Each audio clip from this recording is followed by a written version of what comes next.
Hello dear students, welcome back to our channel D triple S B factory. पिछली class में हमने ये वाला टॉपिक शुरू किया हुआ था। दिखा देता हूं मैं आपको सिलेबस में, टेक्निक्स ऑफ स्केचिंग कोनिक्स। इसकी हम इस वाले टॉपिक की हम दो क्लास कर चुके हैं, जिसमें एक में तो हमने सर्कल किया था और एक में पैराबोला किया था। आज हम करने वाले हैं इसी का नेक्स्ट पार्ट, इलिप्स। ठीक है, और फिर एक और बचेगा हाइपरबोला, फिर हमारा ये वाला टॉपिक खत्म हो जाएगा। क्लियर? तो चलिए शुरू करते हैं आज की video. General equation of conic, जो मैंने आपको बताई हुई है कि जनरल इक्वेशन ऑफ कोनिक क्या होती है, जो सब में यूज होती है, ax स्क्वायर प्लस 2hxy, जिसमें x और y का कॉम्बिनेशन होता है, उसके साथ आएगा 2h। और जैसे ax स्क्वायर था, इसके आगे आएगा by स्क्वायर। फिर g और f से याद करवाया था 2gx plus 2fy plus c is equal to 0। तो ये जनरल इक्वेशन ऑफ कोनिक है। कोई भी कोनिक हुआ उसके लिए ये जनरल इक्वेशन है। क्लियर? अब देखो डेल्टा क्या होता है। ये जो ए बी सी है, इनको हम डायगोनल पे लिखते हैं, ए बी सी। ये जो एच था ये यहां लिखा जाएगा और यहां लिखा जाएगा। ये वाला जी यहां पर लिखा जाएगा और यहां लिखा जाएगा। और ये जो एफ है ये यहां और यहां लिखा जाएगा। ठीक है, जब हम इसका डिटर्मिनेंट निकालते हैं तो डेल्टा की वैल्यू आती है, ये होता है डेल्टा। तो इलिप्स बनने के लिए क्या क्या कंडीशन थी? एक तो डेल्टा नॉन जीरो होना चाहिए, एच स्क्वायर की value less than A B होनी चाहिए, और A dot B greater than zero होना चाहिए, where A greater than zero, B greater than zero and A is not equal to B. ये conditions हैं इलिप्स बनने के लिए। Delta non zero, H square less than A B, A dot B greater than zero, where A greater than zero, B greater than zero and A is not equal to B. Clear? अब देखो standard form of ellipse क्या होती है, ellipse की equation. देखो simply हम लिखते हैं X square by A square plus Y square by B square is equal to 1। Clear? But standard form of ellipse क्या है?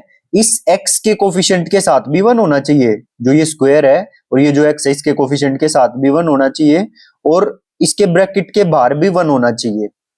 ऐसे ही y का जो स्क्वायर है उसके अंदर भी 1 होना चाहिए y का कोफिशिएंट, और y स्क्वायर का कोफिशिएंट भी 1 होना चाहिए। समझ गए? ऐसे ही यहां था x का कोफिशिएंट भी 1 होना चाहिए और पूरे x स्क्वायर का कोफिशिएंट भी 1 होना चाहिए। सो this is standard form of ellipse. और एक बात ध्यान रखना, इलिप्स में हम a और b कैसे डिसाइड करेंगे कि ये जो डिनोमिनेटर में है कौन सा बड़ा है कौन सा छोटा है, वो ये डिसाइड करेगा a कौन है और b कौन है। ठीक, पहली बात। दूसरी बात, जो नीचे बड़ी वैल्यू होगी उसे हम a मानेंगे। क्लियर? जैसे एग्जांपल देके बताता हूं, X square upon 5 square plus Y square upon 3 square is equal to 1। तो यहां पर बड़ी वैल्यू क्यों कौन है? 5 का स्क्वायर, ये वाली बड़ी वैल्यू है ना। तो ए क्या होगा, क्योंकि ये ए स्क्वायर होता है तो ए की वैल्यू होगी 5। X square by 4 square plus Y square by 10 square is equal to 1। तो इन दोनों में से बड़ी वैल्यू कौन है? ये वाली है बड़ी वैल्यू। सो ए की वैल्यू होगी 10। ठीक है, ए और बी डिसाइड करना आ गया। तो बड़े वाला तो ए होगा, ऑब्वियस है, फिर छोटे वाला बी होगा। Is it clear? ए और बी डिसाइड करना आ गया। अब आगे देखिए, x को 0 पुट कर दो, y एक्सिस के कोऑर्डिनेट आ जाएंगे, और y को 0 पुट कर दो, x एक्सिस के कोऑर्डिनेट आ जाएंगे। ये ट्रिक है। ये जो इक्वेशन है इसमें x को 0 पुट कर देंगे तो y एक्सिस के कोऑर्डिनेट आ जाएंगे, और y को 0 पुट कर देंगे तो x एक्सिस के कोऑर्डिनेट आ जाएंगे। अब नेक्स्ट देखो, जैसे सिंपल इक्वेशन मैंने इलिप्स की लिखी, X square by A square plus Y square by B square is equal to 1, और ये दे दिया कि ये वाला जो है ना a बड़ा है b से, तो इसीलिए हमने इसको a लिया है, क्योंकि ये बड़ा होगा तभी तो a लिया है। ठीक है, तो ये हो गया a, ये हो गया b। x के नीचे है a और y के नीचे है b। और c का फॉर्मूला याद रखना आपको, इलिप्स के लिए क्या होगा? c का फॉर्मूला होगा अंडर रूट ए square minus B square. Simple, under root ए स्क्वायर माइनस बी स्क्वायर। तो देखो, अब जिस x के नीचे a होगा तो वो x एक्सिस मेजर एक्सिस होगी, और y के नीचे अगर a होगा तो वहां पर y एक्सिस मेजर एक्सिस होगी। ठीक है, और दूसरे वाले माइनर एक्सिस होगी। जैसे x के नीचे a है तो यहां पर x एक्सिस मेजर एक्सिस हुई, इस पर इलिप्स बनेगी। क्लियर बात? और y के नीचे b है तो y एक्सिस माइनर एक्सिस हुई। इतनी बात समझ में आई? तो क्या करना है देखो, सबसे पहले तो x की जगह पर ये जो एक्स स्क्वायर है यहाँ पर क्या पुट करें कि 0 0 बन जाए, तो x की जगह 0 पुट करने पर 0 बनेगा और यहाँ पर भी y की जगह 0 पुट करने पर 0 बनेगा। तो इसलिए इसका सेंटर क्या हुआ, इसका सेंटर हुआ 0,0। क्लियर है इतनी बात। अब देखो v1 और v2 ये जो वर्टेक्स हैं ये क्या होंगे v1 और v2। x क्योंकि मेजर एक्सिस है, मेजर एक्सिस ये x एक्सिस मेजर एक्सिस है, तो x के नीचे जो a है वो डिसाइड करेगा कि वर्टेक्स v1 और v2 कितने होंगे। तो ये होगा a,0, ये होगा -a,0। ऐसे ही जो माइनर एक्सिस है वो y के नीचे जो है वो 0,b और 0,-b। मतलब जो a जिसके नीचे है, a जिसके नीचे है वो मेजर एक्सिस होगी, वो वर्टेक्स v1 v2 डिसाइड करेगा, और माइनर एक्सिस के जो पॉइंट्स होंगे वो b डिसाइड करेगा। क्लियर, चाहे जिस भी एक्सिस के नीचे हो। तो ये हो जाएगा 0,b 0,-b। क्लियर। अब जो फोकस ये हो गए C1 हम निकाल लेंगे a और b का यूज करके ये फॉर्मूला लगा के, तो C1 और C2 आ जाए, C1 और -C1,0 आ जाएगा, या C1 मतलब इसको C,0 और -C,0 बोलो। ठीक है, तो ये हो जाएगा फोकस F1 और ये हो जाएगा फोकस F2। पैराबोला में भी आप पढ़ के आए थे कि जो फोकस से लाइन पास होती है उसको हम क्या बोलते हैं, लेटस रेक्टम बोलते हैं। तो इलिप्स के अंदर दो लेटस रेक्टम होती है, एक तो ये हो गई और एक ये हो गई। क्लियर, मार्क भी क्या हुआ, लेटस रेक्टम। ठीक है, अब डायरेक्ट्रिक्स, इलिप्स में डायरेक्ट्रिक्स भी दो होंगी, एक तो ये डायरेक्ट्रिक्स बनेगी और एक ये डायरेक्ट्रिक्स बनेगी। वहां पर तो सिंपल था डायरेक्ट्रिक्स, लेकिन यहां पर डायरेक्ट्रिक्स का फॉर्मूला है। क्या होगा डायरेक्ट्रिक्स का, ये वाला पॉइंट कहां से पास होगी डायरेक्ट्रिक्स, a²/c,0। a तो ये है और c यहां से आएगा, तो a²/c,0 ये डायरेक्ट्रिक्स का पॉइंट होगा, और नेगेटिव में इसका नेगेटिव हो जाएगा -a²/c,0। This is the directrix. ठीक है, तो इस a²/c,0 इसका मतलब क्या है कि जो x कोऑर्डिनेट है वो a², है, मतलब ये जो लेंथ होगी ये a², होगी, और इधर -a², है, तो इसका मतलब ये लेंथ भी a², होगी, a²/c, ये भी a²/c। सो a²/c दोनों को जोड़ेंगे तो ये लेंथ आ जाएगी 2a²/c, मतलब distance between two directrix 2a²/c। तो आपको ये चीज याद रख लेनी कि ये पॉइंट क्या होगा, a²/c -a²/c। इसकी इक्वेशन क्या होगी, x = a²/c, इसकी इक्वेशन क्या होगी -a²/c, x = -a²/c। क्लियर। यहां से देखो लेटेस्ट रेक्टम की इक्वेशन क्या होगी, यहां पर लेटेस्ट रेक्टम की इक्वेशन x = c, यहां पर क्या होगी, इस वाली लेटेस्ट रेक्टम की इक्वेशन क्या होगी, x = -c। Very easy, yes. चले आगे, ओके। देखो अब आगे ये सारी चीजें लिखी हुई है, अब जनरलाइज किया हुआ, इसको सेंटर होगा 0,0। x वाले ब्रैकेट में क्या पुट करो कि 0 बन जाए, y वाले ब्रैकेट में क्या पुट करें कि 0 बन जाए, उससे हमारा सेंटर निकलता है। ठीक है, नेक्स्ट वर्टिसेस होंगे a,0 और -a,0, जो मेजर एक्सिस के वर्टिसेस हैं। क्लियर, और हाँ आगे लिखा हुआ है। ठीक है, अब फोकी क्या होगा, फोकी या फोकस C,0 -C,0। फॉर्मूला क्या लगेगा, C = √a² - b²। Equation of axis क्या होगी, यहां पर इक्वेशन ऑफ एक्सिस क्या थी, एक्स एक्सिस पे इलिप्स बनी हुई थी, सो एक्स एक्सिस मेजर एक्सिस होगी, और एक्स एक्सिस की इक्वेशन होती है y = 0।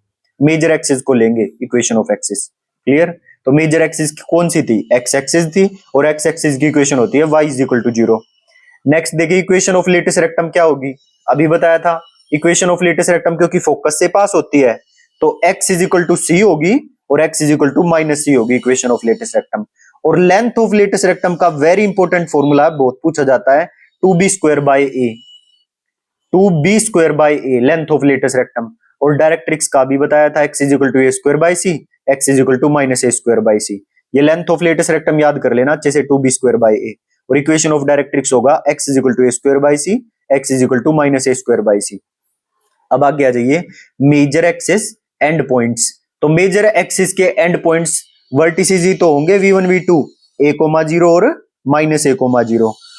अच्छा, तो मेजर एक्सिस की लेंथ कितनी होगी, 2a होगी, a इस side total length major axis की 2a यूनिट। अच्छा, माइनर एक्सिस के एंड पॉइंट्स क्या होंगे, 0,b 0,-b, लेंथ होगी इनकी 2b यूनिट। क्लियर है। असेंट्रिसिटी का फॉर्मूला होता है c/a, असेंट्रिसिटी का c/a, और यहां पर इलिप्स में एसेंट्रिसिटी 0 और 1 के बीच में होती है, ये बात आपको पता है। और c बाय a कर दोगे तो सेंट्रिसिटी आ जाएगी। अब देखो डेफिनेशन ऑफ इलिप्स क्या है। कोई पॉइंट है P, कोई पॉइंट P है इलिप्स के ऊपर, यहां शायद होगा भी, ये रहा पॉइंट P। ये कोई पॉइंट P है इलिप्स के ऊपर, इसकी फोकस F1 से दूरी प्लस इसकी फोकस F2 से दूरी इस पॉइंट P की, तो PF1 प्लस PF2 किसके बराबर होगा? 2a के बराबर होगा, a प्लस a। देख लो चाहे, ये लिखा हुआ है PF1 plus PF2 is equal to 2a, मतलब मेजर एक्सिस की लेंथ के बराबर होगा। So this is the definition of ellipse, यही है डेफिनेशन ऑफ इलिप्स। कोई बोले तो take a point on the ellipse, take a point P on the ellipse, then the length PF1 plus PF2 is equal to 2a, यही होती है definition of ellipse. अब इसकी पैरामेट्रिक फॉर्म देखो ellipse की, x को पुट करते हैं, जैसे सर्कल में हम क्या पुट करते थे, x is equal to R cos theta, y is equal to R sine theta, but यहां पर इलिप्स की पैरामेट्रिक फॉर्म में आर ना होकर के अलग अलग होते हैं, ये a और b अलग अलग, x is equal to a cos theta and y is equal to b sine theta. समझ आ गया? अच्छा, अब एक बात और है, ये जनरल पॉइंट तो हो गया a cos theta b sine theta. अब इनको ध्यान रखना आपको एक बात, कि x के नीचे जो भी होगा, x के नीचे जो भी होगा वो कोस थीटा के साथ आएगा हमेशा, छोटा बड़ा नहीं देखना, जो भी है x के नीचे वही कोस थीटा के साथ आएगा, और y के नीचे जो भी है वो साइन थीटा के साथ आएगा। ये इलिप्स की बात है, ठीक है? ये थोड़ा सा आपको ध्यान रखना पड़ेगा, क्योंकि हाइपरबोला में भी आएंगी ये चीजें और इलिप्स में भी आएंगी। देखो a और b कैसे डिसाइड करना है, कौन होगा? जो बड़ा है वो a होगा, इलिप्स के अंदर जो छोटा है वो b होगा, a और b डिसाइड करना आ गया। दूसरा, अब जनरल पॉइंट लिखते वक्त जो x के नीचे होगा उसको कोस थीटा के साथ लेंगे, सिंपल सी बात, ठीक है? जो भी x के नीचे होगा उसको कोस थीटा के साथ लेंगे। अब यहां पर इस वाली इलिप्स में x के नीचे क्या था, देखो इस वाली इलिप्स में x के नीचे a था, तो इस मारे हमने कोस थीटा के साथ a को लिया, क्लियर है? और y और क्या है, y के नीचे साइन थीटा के साथ, जो y के नीचे है वो साइन थीटा के साथ आएगा, तो y के नीचे क्या था, यहाँ पर y के नीचे b था, तो वो साइन थीटा के साथ आएगा, y is equal to b sine theta. I think समझ आ रहा होगा, छोटा बड़ा नहीं देखना है यहाँ पर, ठीक है? यहाँ पर ये देखना है कि x के नीचे कौन है वो कोस थीटा के साथ, y के नीचे कौन है वो साइन थीटा के साथ। समझ आ गया? तो जनरल पॉइंट क्या बना, ये x है ये y है, तो a cos theta coma b sine theta.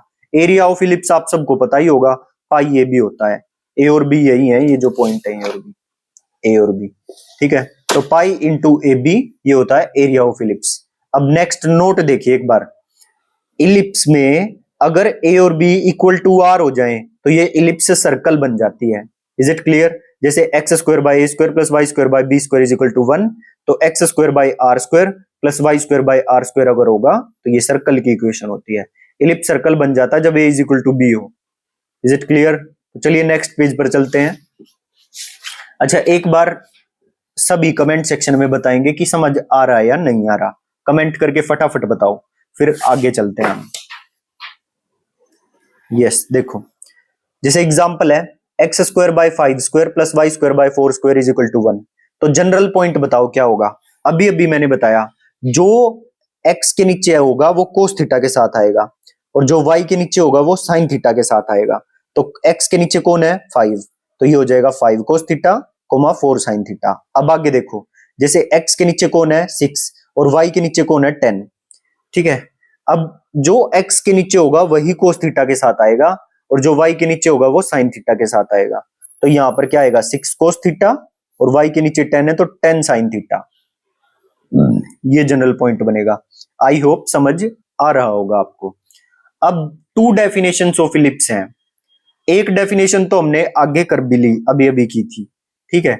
उन्हीं को ही, एक को तो दोबारा लिखा हुआ है और दूसरी को मैं अभी पढ़ाऊंगा। बिल्कुल आसान है, कोई नहीं डरने वाली बात बिल्कुल नहीं है। देखो ये मेरी इलिप्स है, ठीक है? ये वाई एक्सिस है और ये एक्स एक्सिस है, क्लियर? ये कोई पॉइंट बी है, इलिप्स के ऊपर कोई पॉइंट बी लिया हुआ है। ये कोई पॉइंट एस है जो इलिप्स के ऊपर लिया हुआ हमने वाई एक्सिस पर, और ये कोई पॉइंट आर है, ये पॉइंट भी हमने इलिप्स के ऊपर लिया हुआ है एक्स एक्सिस के ऊपर। ये वाई एक्सिस वाला पॉइंट है, ये एक्स एक्सिस पर इलिप्स का पॉइंट है, और ये कोई भी पॉइंट है इलिप्स का, पॉइंट बी। तो पॉइंट बी की फोकस F1 से दूरी प्लस पॉइंट बी की फोकस F2 से दूरी किसके बराबर होगी? मेजर एक्सिस की लेंथ के बराबर होगी। ठीक है, ये बताया था अभी अभी। तो BF1 plus BF2 is equal to 2a होता है। क्लियर? ऐसे ही SF1, ये भी कोई पॉइंट है इलिप्स के ऊपर, SF1 प्लस SF2 ये भी इसके बराबर होगा। ऐसे ये R जो पॉइंट है इसकी फोकस F1 से दूरी प्लस फोकस F2 से दूरी, RF1 प्लस RF2 किसके बराबर होगा? इस मेजर एक्सिस के बराबर होगा, यानी कि 2a के बराबर होगा। इस चीज का प्रूफ था। ये कैसे आया? देखो RF1, F1 की ओरिजिन से दूरी है C, इसकी यहां से यहां तक की दूरी है C, और ये पूरा है A, तो इतनी लेंथ होगी A माइनस C, है ना? ठीक है, तो ये R की फोकस F1 से तो दूरी हो गई कितनी? A प्लस C, इतना है A और इतनी लेंथ है C, तो ये दूरी तो हो गई A प्लस C। इतनी बात क्लियर? अब R की फोकस F2 से दूरी हो गई A माइनस C। ठीक, तो RF1 आ गया, RF2 A माइनस C आ गया, जोड़ोगे तो C से C कट जाएगा 2a। तो इसका मतलब BF1 plus BF2, SF1 plus SF2, RF1 plus RF2 2a के बराबर होगी, लेंथ ऑफ मेजर एक्सिस के बराबर होगी। This is the first definition of ellipse. अब देखिए नेक्स्ट डेफिनेशन ऑफ इलिप्स क्या होगी। Yes, very good. देखो सेम हमने x axis y axis draw कर ली, मेजर एक्सिस एक्स एक्सिस को लिया और ये इलिप्स ड्रॉ कर लिया है। ठीक है, ये कोई पॉइंट P ले लिया इलिप्स के ऊपर और ये फोकस का पॉइंट ले लिया H कोमा के। ठीक है, कुछ भी हो, हमने फोकस का पॉइंट H कोमा ले लिया और ये पॉइंट ले लिया P X comma Y। Clear? ये है डायरेक्ट्रिक्स। इस डायरेक्ट्रिक्स से इस पॉइंट P की जो डिस्टेंस है, यानी कि जो P डैश है, और ये पॉइंट P की फोकस से जो डिस्टेंस है वो किसके बराबर होगी? देखो क्या रिलेशन होगा इसमें, PF is equal to eccentricity E into PP dash. ये सेकंड डेफिनेशन ऑफ इलिप्स हो गई। डिस्टेंस ऑफ PF, पॉइंट की फोकस से दूरी, इज इक्वल टू होती है एसेंट्रिसिटी इंटू पॉइंट की डायरेक्ट्रिक्स से दूरी PP डैश। समझ आ गया? अब देखो आगे, दोनों तरफ अगर मैं स्क्वायरिंग कर दूं तो PF का square is equal to eccentricity का स्क्वायर और PP डैश का भी स्क्वायर हो जाएगा। तो PF का स्क्वायर क्या होगा? x माइनस एच का square plus y minus k का स्क्वायर, डिस्टेंस फॉर्मूला से, और इसका होता है अंडर रूट। ठीक है, अब आगे देखो, इसका अंडर रूट होता है, लेकिन स्क्वायर था तो स्क्वायर से अंडर रूट कट जाएगा, क्योंकि इसका PF तो होगी ये चीज और इसका होल स्क्वायर भी तो था, लेकिन डिस्टेंस फॉर्मूला में अंडर रूट होता तो स्क्वायर से अंडर रूट कट गया। ठीक है, ऐसे ही यहां पर ई स्क्वायर और PP डैश, ये वाली डिस्टेंस, ये लाइन की इक्वेशन गिवन है। डायरेक्ट्रिक्स की इक्वेशन क्या गिवन है? जो डायरेक्ट्रिक्स है हमारी, जो एक लाइन है उसकी equation AX plus BY plus C is equal to 0 given है, इक्वेशन ऑफ डायरेक्ट्रिक्स। अच्छा, किसी पॉइंट की किसी लाइन से दूरी क्या होती है अगर वो पॉइंट गिवन हो और लाइन की इक्वेशन गिवन हो? तो उसको निकालने का तरीका है, सिंपली हम क्या करते हैं, इस पॉइंट को इस इक्वेशन में पुट कर देते हैं। A तो हम x की जगह पे x पुट कर देंगे, y की जगह पे y पुट कर देंगे, इस इक्वेशन में पुट कर देंगे ये वाला पॉइंट। क्लियर? तो ये आ जाएगा AX plus BY plus C। ठीक है, और अंडर रूट फॉर्मूला होता है under root A square plus B square, और इसका होल स्क्वायर था तो इसका भी हमने होल स्क्वायर कर दिया, ऊपर का स्क्वायर अलग लिख दिया, नीचे का अलग लिख दिया। फॉर्मूला क्या होता है ये, अगर पॉइंट की लाइन से दूरी, लाइन की इक्वेशन अगर गिवन है तो इस पॉइंट को सिंपली उस इक्वेशन में पुट कर दो, तो ये हो जाएगा AX plus BY plus C। इसको पुट करने के बाद और नीचे x के कोफिशिएंट का स्क्वायर प्लस y के कोफिशिएंट का स्क्वायर और इसका अंडर रूट, और ये होल स्क्वायर क्यों किए हुए हैं? क्योंकि PP डैश का होल स्क्वायर था। ठीक है, अब बस इस वाली चीज को स्क्वायर से रूट कट जाएगा, A square plus B square इधर आ गया, ये as it is x minus h का square plus y minus k का square is equal to eccentricity का स्क्वायर, और ये as it is AX plus BY plus C का whole square. So this is the equation of ellipse. Clear? वैसे जैसे ये definition बतानी थी तो मैंने इसको बता दिया, बाकी आपके TGT एग्जाम में इतना सब नहीं पूछा जाएगा। ठीक है, बट फिर भी एक लेवल में आगे ही लेकर चल रहा हूं अभी आपको, ठीक, ताकि हमारा जो सिलेबस है उसके हिसाब से सब कुछ कंप्लीट हो जाए। ठीक है, तो आप छोड़ना की भूल मत करना, कुछ भी जितना मैं करवा रहा हूं उतना तो करना ही है अभी के लिए, उससे ज्यादा भी अगर करना पड़ा तो हम पूरा सिलेबस होने के बाद देखेंगे उसको। ठीक है, तो ये था सेकंड पॉइंट। तो ये दो डेफिनेशन थी इलिप्स की, इनको अच्छे से कर लीजिएगा। अब चलते हैं नेक्स्ट पेज पे। अब सिर्फ क्वेश्चन बचते हैं। एक तो हमने ये जो डेफिनेशन, एक तो हमने जो ये जनरलाइज किया था सारी चीज को कि सेंटर कैसे निकलेगा, वर्टिसेस क्या होगा, फोक की इक्वेशन ऑफ एक्सिस। अब इसी पे बेस्ड एक क्वेश्चन करते हैं एक्स एक्सिस को मेजर एक्सिस मानते हुए।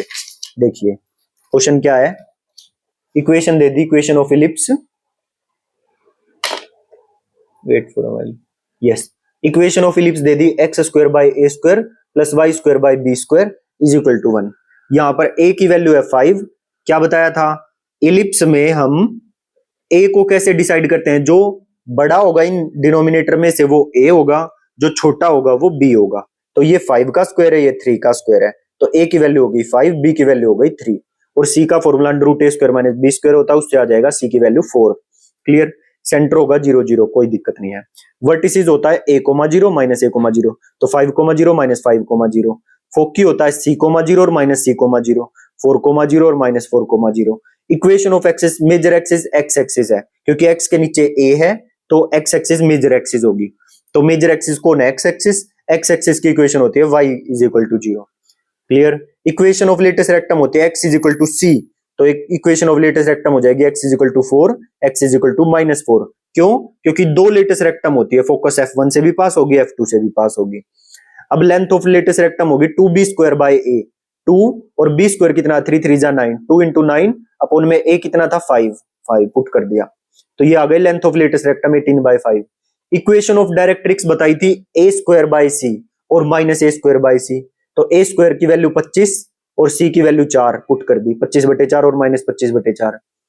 माइनर एक्सिस के पॉइंट कौन कौन होंगे, 0, क्योंकि वो माइनर एक्सिस वाई एक्सिस पे होगी, तो 0,3 और 0,-3। और माइनर एक्सिस की लेंथ कितनी होगी, 6 यूनिट। और मेजर एक्सिस की लेंथ कितनी थी, मेजर एक्सिस के पॉइंट कितने थे, 5,0 और माइनस 5,0 थे, तो इसकी लेंथ हो जाएगी मेजर एक्सिस, अच्छा ये गिवन है, तो मेजर एक्सिस के पॉइंट थे 5,0 माइनस 5,0, इनकी लेंथ हो गई 10 यूनिट। असेंट्रिसिटी का formula c by a, put कर दो 4/5 आंसर। पैरामेट्रिक फॉर्म अभी बताया था, x के नीचे जो होगा उसको कोस थीटा के साथ लेंगे, तो x के नीचे 5 है ना, 5 का स्क्वायर, तो 5 कोस थीटा, और y के नीचे जो होगा उसको साइन थीटा के साथ लेंगे, तो y के नीचे क्या है 3 का स्क्वायर, तो 3 को साइन थीटा के साथ लेंगे, 3 sine theta. Area of ellipse बता रखा pi into a into b, a है 5 और ये है 3 b, तो पाई ये भी कितना हो जाएगा 15 पाई, इस इलिप्स का एरिया हो जाएगा 15 पाई। डायग्राम भी ड्रॉ करने की जरूरत नहीं है, इस तरह से आपको कॉन्सेप्ट क्लियर होने चाहिए, ठीक है, जब आप पेपर में अच्छी तरह से कर पाओगे फटाफट। अब देखो स्टैंडर्ड फॉर्म ऑफ इलिप्स, अब एक बार जब मेजर एक्सिस वाई एक्सिस होते हैं उसकी स्टैंडर्ड फॉर्म कर लेते हैं, और बस फिर इस पे एक क्वेश्चन कर लेंगे, इतना ही करना बस इलिप्स आपको, ठीक है। आधे पेज का और काम बच गया, फटाफट करते हैं। देखो standard form of ellipse, x square by B square plus Y square by A square, क्योंकि ए बड़ा है और वो ए वाई के नीचे है, तो मेजर एक्सिस वाई एक्सिस होगी, बड़ा वाई के नीचे है सो मेजर एक्सिस वाई होगी। क्लियर है। सेंटर वही 0 0 होंगे, कैसे पता चलेगा, जहां पर एक्स है उसको क्या पुट करेंगे, 0 आ जाए तो एक्स को 0 ही पुट करना पड़ेगा, और वाई यहाँ पर इसके स्क्वायर में इसके अंदर क्या पुट करें कि 0 बन जाए, तो वाई को 0 ही पुट करना पड़ेगा, तो सेंटर होगा 0,0। वर्टिसेस होंगे 0,a, 0,-a, क्योंकि मेजर एक्सिस अब की बार वाई एक्सिस हो गई, तो इसके वर्टिसेस होंगे 0,a, 0,-a। फोकी क्या होगा, क्योंकि ये फोकस भी वाई एक्सिस पर होगा, 0,c, 0,-c। फॉर्मूला वही रहेगा, under root A square minus B square, c is equal to under root A square minus B square, formula वही रहेगा, बस 0,c, 0,-c हो जाएगा foci. Equation of latus rectum, अब क्योंकि ये वाई एक्सिस है ना, तो इसकी इक्वेशन होगी लेटेस्ट रेक्टम की y बराबर में c और y बराबर में -c। Clear. Equation of axis क्या होगी, क्योंकि ये y एक्सिस है तो इसकी इक्वेशन होती है x बराबर में 0। लेंथ ऑफ लेटेस्ट रेक्टम का formula same, 2b square by a। Equation of directrix का फॉर्मूला सेम, बस y आ जाएगा, यहाँ पर x आता था, x is equal to a square by c। अब की बार y, क्योंकि y एक्सिस मेजर एक्सिस है तो डायरेक्ट्रिक्स यही बनेगी। क्लियर है। तो equation of directrix y is equal to a square by c, y is equal to -a square by c। Major axis वही a 2a, मेजर एक्सिस की length 2a, minor axis की length b 2b, minor axis की length 2b। Eccentricity का formula same, eccentricity is equal to c by a, जो कि 0 और 1 के बीच में आएगी। डेफिनेशन इलिप्स की बताई हुई है, कोई भी पॉइंट इलिप्स के उसकी फोकस 1 से दूरी प्लस उसी पॉइंट की फोकस 2 से दूरी किसके बराबर होती है, मेजर एक्सिस की लेंथ के बराबर होती है, 2a के बराबर। डेफिनेशन वही रहेगी। अभी अभी बताया था, जो x के नीचे होगा वो cos थीटा के साथ आएगा, जो जो एक मिनट, यहाँ डेफिनेशन में आओ, या इक्वेशन के नीचे देखो, देखो क्या बताया था अभी अभी, जो x के नीचे होगा वो cos थीटा के साथ आएगा, जो y के नीचे होगा वो sin थीटा के साथ आएगा। x के नीचे कौन है b, तो ये cos थीटा के साथ आ जाएगा b, तो x is equal to b cos theta. जो y के नीचे होगा वो sin थीटा के साथ आएगा, और y के नीचे कौन है a, तो sin थीटा के साथ आएगा a, so y is equal to a sin theta. तो जनरल पॉइंट क्या बना, b cos theta a sin theta. Area of ellipse क्या होगी, पाई ए बी, सेम ये तो वही रहेगा। अब इसी पे बेस्ड देख क्वेश्चन देख लो और इलिप्स खत्म हो जाएगी, बस इतना ही है। X square by 25 plus Y square by 169 is equal to 1। 25 यानी कि 5 का स्क्वायर और 169 यानी कि 13 का स्क्वायर। तो बड़ा कौन है, 13 का स्क्वायर बड़ा है, तो ए हम 13 को लेंगे। So A is equal to 13, B is equal to 5। C का फॉर्मूला 7 रूट ए स्क्वायर माइनस बी स्क्वायर 12 आ जाएगा। तो मेजर एक्सिस बड़ा वाई के नीचे है ना, तो मेजर एक्सिस होगी वाई एक्सिस, कोई दिक्कत नहीं। सेंटर 0,0, वर्टिसेस होंगे 0,13 और 0,-13 क्योंकि मेजर एक्सिस वाई एक्सिस है। फोकी होगा 0,12 और 0,-12 है ना, क्योंकि 0,c और 0,-c होता है। इक्वेशन ऑफ एक्सिस, क्योंकि मेजर एक्सिस वाई एक्सिस है, वाई एक्सिस की इक्वेशन x बराबर 0 होती है। इक्वेशन ऑफ लेटेस्ट रेक्टम होगी y बराबर में c, y बराबर में -c है ना, तो c है 12, तो y बराबर में 12 और y बराबर में -12। लेंथ ऑफ लेटेस्ट रेक्टम का फॉर्मूला वही 2b square by a put कर दो। Equation of directrix y is equal to a square by c, a और c की वैल्यू पुट कर दो और minus a square by c, ये होगी equation of directrix. Major axis के पॉइंट होंगे 0,13, 0,-13, लेंथ 26। माइनर एक्सिस के पॉइंट होंगे 5,0, -5,0, लेंथ होगी 10। Is it clear. असेंट्रिसिटी का formula same c by a put कर दो। Parametric form x is equal to, अच्छा बताओ पैरामेट्रिक फॉर्म क्या होगी, जो x के नीचे है वो cos थीटा के साथ आएगा। x के नीचे कौन था, 5 का स्क्वायर, तो cos थीटा के साथ आएगा 5, तो x is equal to 5 cos theta. y के नीचे जो है वो sin थीटा के साथ आएगा। अच्छा इसके नीचे कौन है, 13 का स्क्वायर, तो 13 sin थीटा, ये हो गई इसकी y की value. So 5 cos theta, 13 sin theta, ये हो गया जनरल पॉइंट। अब area of ellipse pi a b होता है, पाई ए है 13, बी है 5, 65 पाई एरिया हो गया इस इलिप्स का। तो ये सारी चीजें पेपर में पूछ सकता है, क्लियर है। तो ये मैंने आपको इलिप्स करवा दिया है, ठीक है। अब एक चीज बचती है, वो है हाइपरबोला। 26-27 मिनट की एक क्लास हो चुकी है। हाइपरबोला को हम नेक्स्ट क्लास में कर लेंगे, साथ ही इसके जो प्रैक्टिस क्वेश्चंस हैं अगर हो सका तो नेक्स्ट क्लास में उनको भी निपटा देंगे। तो ठीक है, इस क्लास में हम इलिप्स को इतना ही रखते हैं, इलिप्स तक ही रखते हैं। हाइपरबोला को हम नेक्स्ट क्लास से करेंगे, ठीक है। तो आप इतना पार्ट जो मैंने करवा दिया इसको अच्छे से पूरा करके आइए। और देखो जो भी वीडियो में यहां तक पहुंचा है तो प्लीज चैनल को सब्सक्राइब कर दीजिए और अच्छा सा कमेंट जरूर करके जाएं, क्योंकि इसी से हमें मोटिवेशन मिलता है। और अपने दोस्तों के साथ, कोई भी आपकी जिम्मेवारी है ये कि अपने दोस्तों के साथ कोई अगर टीजीटी मैथ्स की तैयारी कर रहा हो तो उसके साथ अपना ये चैनल जरूर शेयर करें, ठीक है, ताकि ऐसी वीडियो हम आगे भी आपके लिए लेकर आते रहें। तो मिलते हैं नेक्स्ट क्लास में, till then bye bye, thank you.